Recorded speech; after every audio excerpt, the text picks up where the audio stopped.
tinatawag ni Padre Fernandez Isagani? Ano kayo pinag-usapan nila?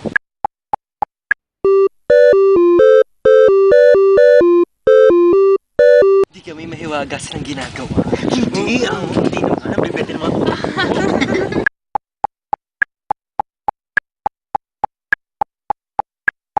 Anong nangyari? Ganito yun eh. Ito yun eh. Ganito.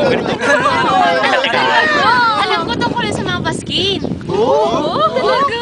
Oo, diba? Pinag-usapan nila yun. Oo, nagpalita pa kasi na ng kung ano ng mga kanilang mga prinsipyo. Alam ko ba sa kanila? Ay nako, alam ko nagsimula yun eh, sabi ni Isagani kay Padre Fernandez, magpapalitin daw nila yung sitwasyon nilang dalawa. Ano? Paano yun? Paano yun? Hindi kaya yun. Hindi, ganito, kunyari, yung praile, siya yung magiging nasa pwesto ng mga estudyante para lang maintindihan niya yung mga panig ng estudyante kung ba't nila ginawa yung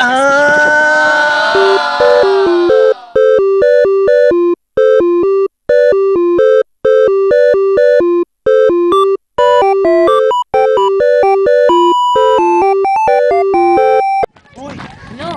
tinutulad nila yung yung mga Pilipino sa pagiging puti. At ang mga praile sa iskultor. Kasi, Nakakadiri naman. kasi iskultor siya yung mamomolde. At yung puti yung mga Pilipino. Ano siya? Kaya pala sinabi ni Isagani. Ano? Na kaya daw napilitin yung bayan dahil daw sa Nagbibideo ha? Nagbibideo. Ngunit, sabi naman ni Padre Fernandez, paano mahuhubog? Kung masama ang pupi, hindi mo. Tama ka doon. Kanina mo talaga, Rome.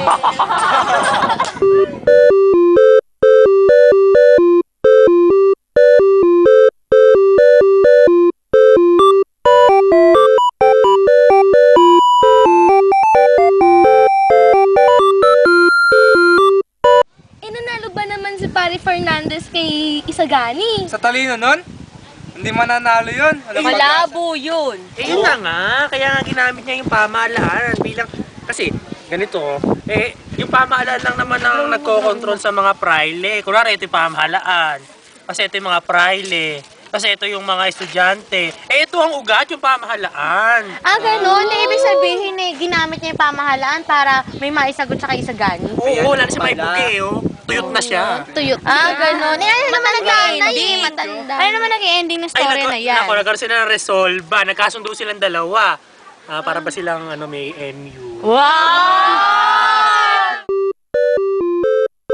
Hindi ibig sabihin, sasabihin ni Padre Fernandez sa iba pang praile.